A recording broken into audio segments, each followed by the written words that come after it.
Hoy en día, los sistemas y dispositivos de control electrónico desempeñan una función muy importante en cuanto a brindar un manejo más conveniente y cómodo. ¿Cuántos de ellos puede identificar? Como pueden ver en esta ilustración, los sistemas de control electrónico se ubican en todos los lugares del auto.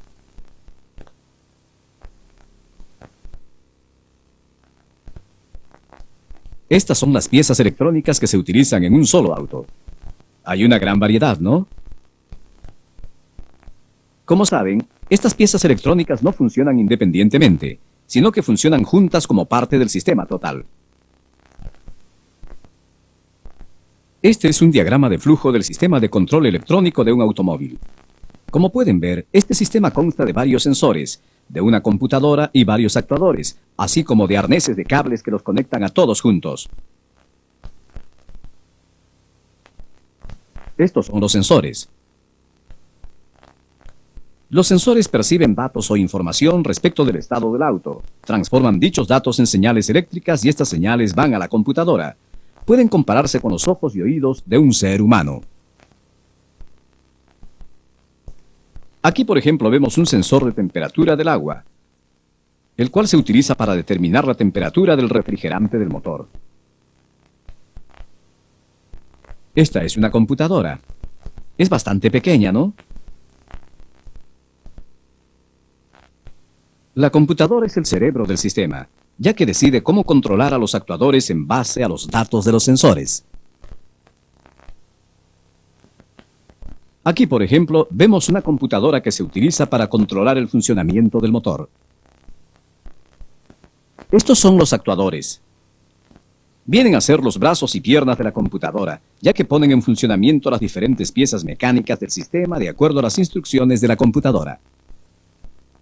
A este actuador se le denomina inyector. Su función es inyectar combustible en el múltiple de admisión de acuerdo a las indicaciones de la computadora. Estos arneses conectan los sensores, computadora y actuadores. A través de ellos circulan señales en forma de voltajes y corrientes variables.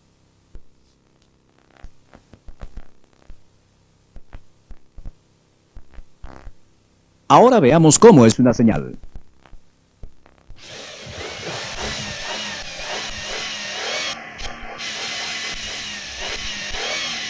Esta es una señal del medidor del paso de aire.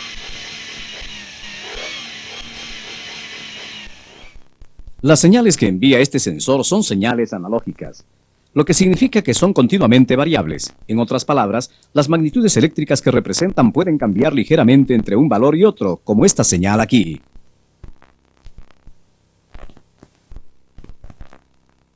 Esta es una señal del sensor de velocidad. Difieren bastante de la señal analógica que acabamos de ver, ¿no? La razón es que son señales digitales, lo que significa que solo tienen dos estados, encendido o apagado. Demos nuevamente una mirada a un gráfico de operaciones. Probablemente recuerdan que un sistema de control electrónico consta de algunos sensores, una computadora y algunos actuadores. Las señales de los sensores circulan a través del cableado hacia la computadora. Esta, a su vez, envía señales de control a los actuadores. Pero, ¿cómo es que la computadora maneja las señales que recibe de los sensores? ¿Cómo es que las convierte en señales de control? Para averiguarlo, tendremos que dar primero una mirada a cómo funcionan los diodos y los transistores.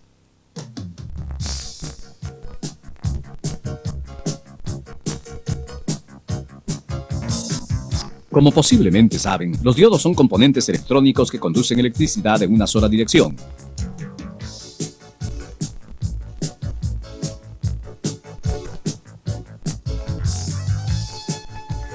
Los transistores, por otro lado, sirven para amplificar o conmutar señales.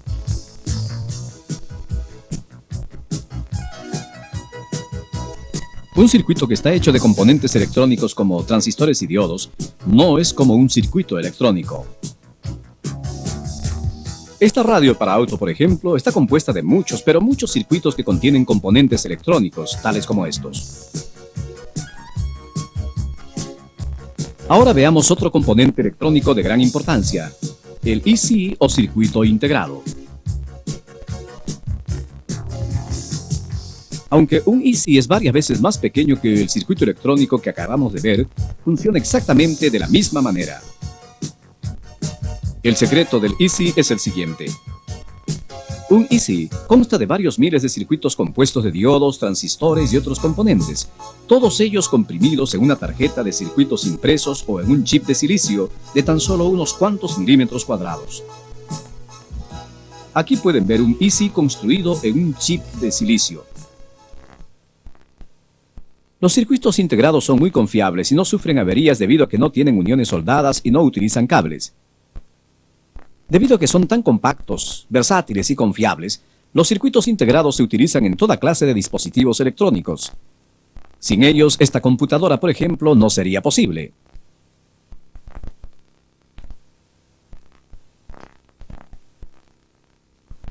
Hace unos minutos nos preguntábamos cómo es que la computadora de un sistema de control electrónico convierte las señales de entrada de los sensores en señales de salida que controlan a los actuadores.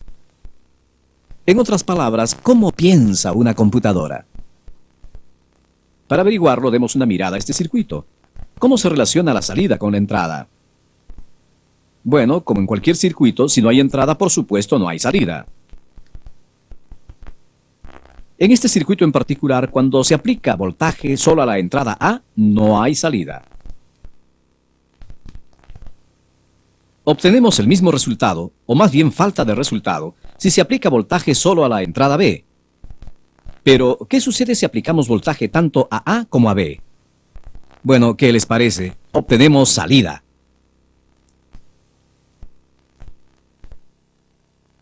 Si utilizamos un 1 para indicar voltaje y un 0 para indicar que no hay voltaje, podemos ver cómo se relacionan la entrada y la salida. Observen en esta tabla que hay un 1 en la columna de salida solo cuando hay un 1 en cada columna de entrada. Este tipo de circuito electrónico es equivalente a un circuito mecánico que tiene dos interruptores conectados en serie.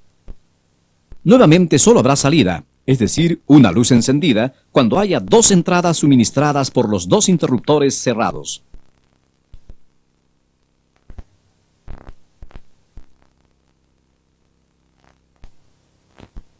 A este tipo de circuito se le denomina compuerta Y y se simboliza de esta manera.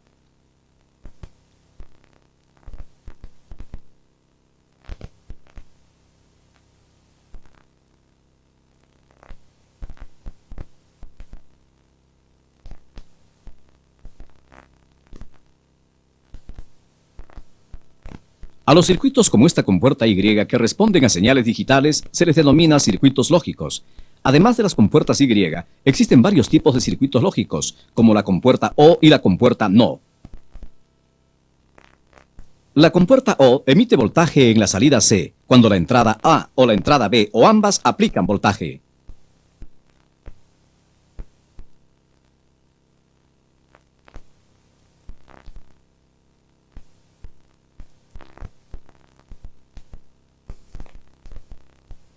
Por otro lado, en un circuito no, solo hay voltaje en la salida C cuando no hay voltaje en la entrada A y viceversa. Es por ello que a una compuerta no se le denomina también inversor. Se puede crear una gran variedad de circuitos complicados simplemente al conectar estas tres compuertas lógicas en diferentes combinaciones. Veamos un ejemplo. El nombre de este dispositivo es comparador.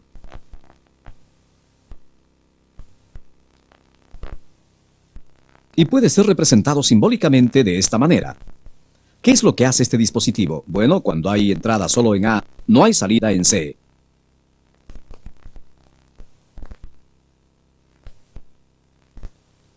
Y cuando hay entrada solo en B, nuevamente no hay salida en C.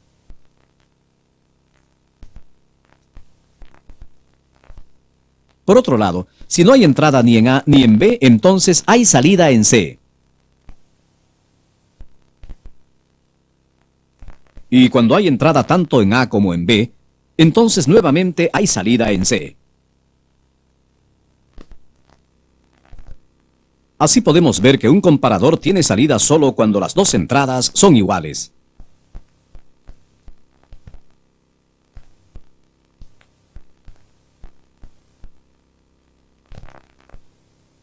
Es por ello que se le denomina comparador, porque compara las dos entradas y decide si suministrar salida o no.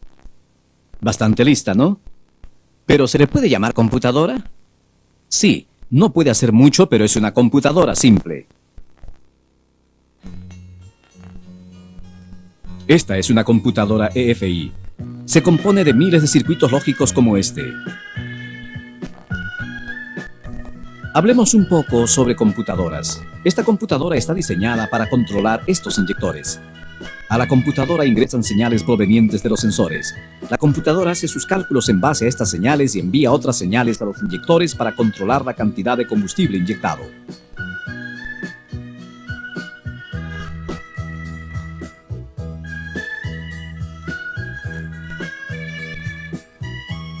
Este circuito lógico no tiene realmente una capacidad muy alta de procesamiento de información.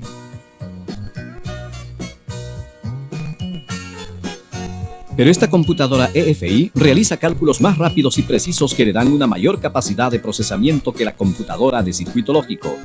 ¿A qué se debe? ¿Cuál es la diferencia entre ambas? La diferencia es que dicha computadora tiene incorporado un microcomputador. ¿Pero qué es eso? Estoy seguro de que han oído de los microcomputadores. ¿Pero qué son en realidad? Bueno, un microcomputador consta de una unidad central de proceso, CPU, una memoria y circuitos de entrada-salida. Las computadoras de circuito lógico solo pueden procesar información dirigiendo señales a través de varios circuitos lógicos que en realidad solo son interruptores ramificados. Un microcomputador procesa datos de acuerdo a las instrucciones almacenadas en su memoria. Es por ello que puede realizar cálculos más complejos y la razón por la cual es más versátil. A propósito, en realidad existen dos tipos de memoria. Una para almacenar las instrucciones de funcionamiento, es decir, el programa, y otra para el almacenamiento temporal de datos y resultados de los cálculos. Este microcomputador está conectado a algunos sensores y algunos actuadores para formar un sistema de control electrónico. Debido a que el microcomputador solo puede aceptar señales digitales, todas las señales analógicas deben convertirse primero en señales digitales mediante un convertidor analógico digital o convertidor AD.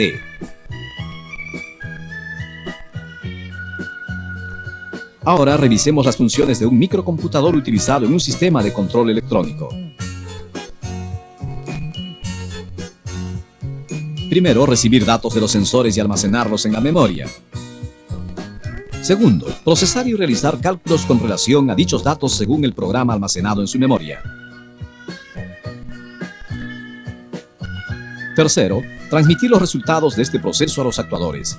¿Cómo funciona un microcomputador en un sistema de control electrónico real? Demos una mirada al TCCS.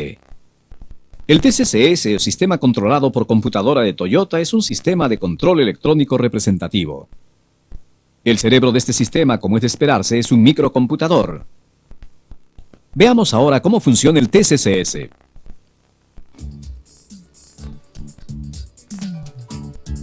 La computadora recibe datos de los sensores sobre el volumen de admisión de aire, la velocidad del motor y otros factores.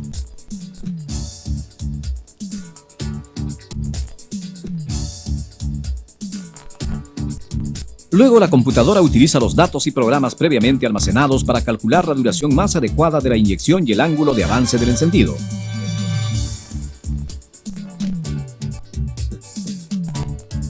Después, las señales de inyección van a los inyectores y las señales de encendido van al dispositivo de encendido en base a los cálculos indicados anteriormente.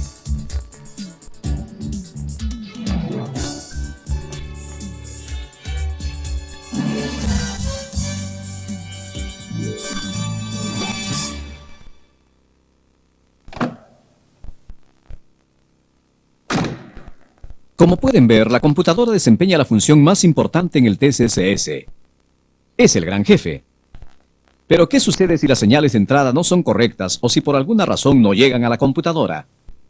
Si esto sucede, la computadora no podrá realizar los cálculos correctos, y la salida puede ser incorrecta o puede no aparecer.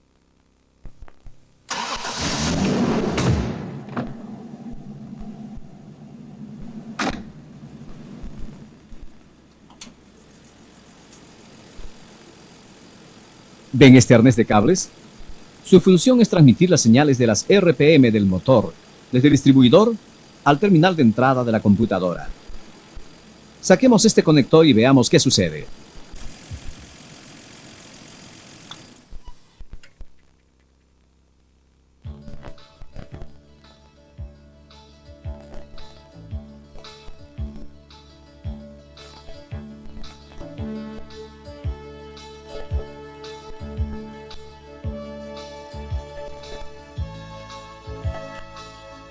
A partir de esta pequeña demostración pueden ver que no importa qué tan buena sea la computadora, esta no puede funcionar correctamente sin entrada o con la entrada incorrecta. Por lo tanto, aunque no les corresponda reparar la computadora en sí, cuando inspeccionen un auto o verifiquen un problema, deben asegurarse de que los dispositivos de entrada-salida están conectados y funcionando correctamente.